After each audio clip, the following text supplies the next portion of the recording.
సంపూర్ణ ఆరోగ్యానికి యోగా అవసరం. దుబ్బాక ప్రతి ఒక్కరూ యోగా సాధన చేయడం ద్వారా సంపూర్ణ ఆరోగ్యం పొందుతారని, విద్యార్థుల్లో ఒత్తిడి, ఆందోళన తగ్గించుకునేందుకు యోగా పరిపూర్ణమైన సాధనమని బ్రహ్మకుమారి సంస్థ ప్రతినిధి స్వప్న తెలిపారు.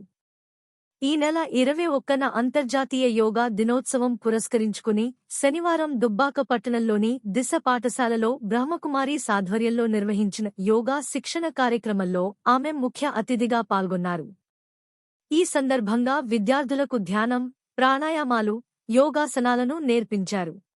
అనంతరం ఆమె మాట్లాడుతూ రోజువారీ యోగ సాధనతో శారీరక దృఢత్వంతో పాటు మానసిక ప్రశాంతత కలుగుతుందన్నారు. ప్రతి ఒక్కరూ యోగాను తమ దైనందిన కార్యక్రమాల్లో భాగం చేసుకోవాలన్నారు.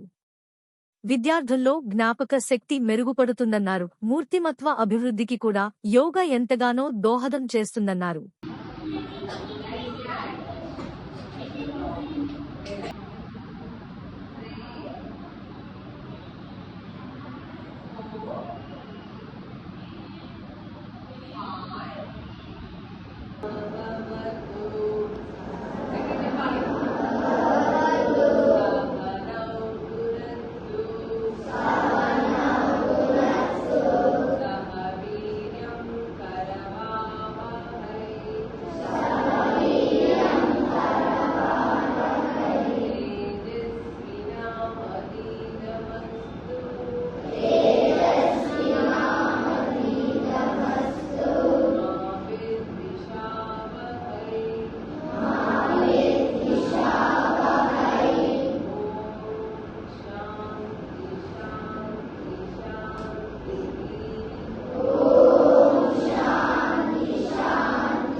ఒక గార్డెన్లోకి వెళ్తున్నారు.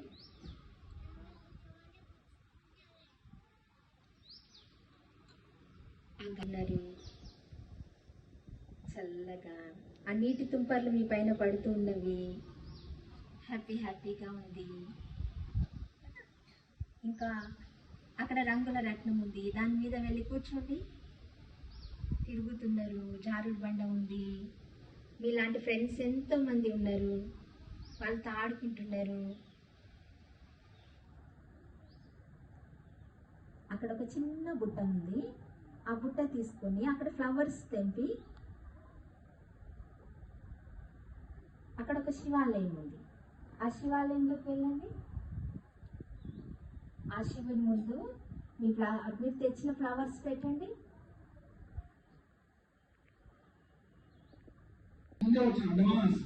లక్కీ ఫెలోస్ అదృష్టవంతులు మీరందరూ. అయితే యోగా యొక్క మూల కారణం ఏంటంటే మైండ్ కాన్సన్ట్రేషన్ ఉండాలంటే యోగా చేయాలి, బాడీ అనుకూలంగా ఉండాలంటే ఎక్సర్సైజ్ చేయాలి. అంటే యోగా ఆసనాలు అంటారు.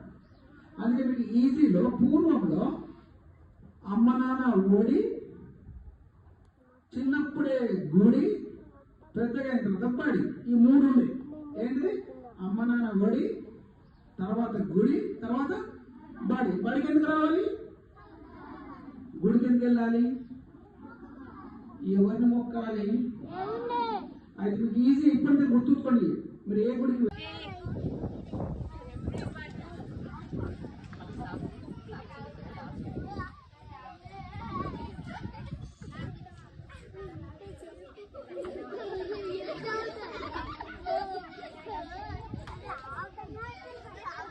सानवी नू का सब्सक्राइब करनी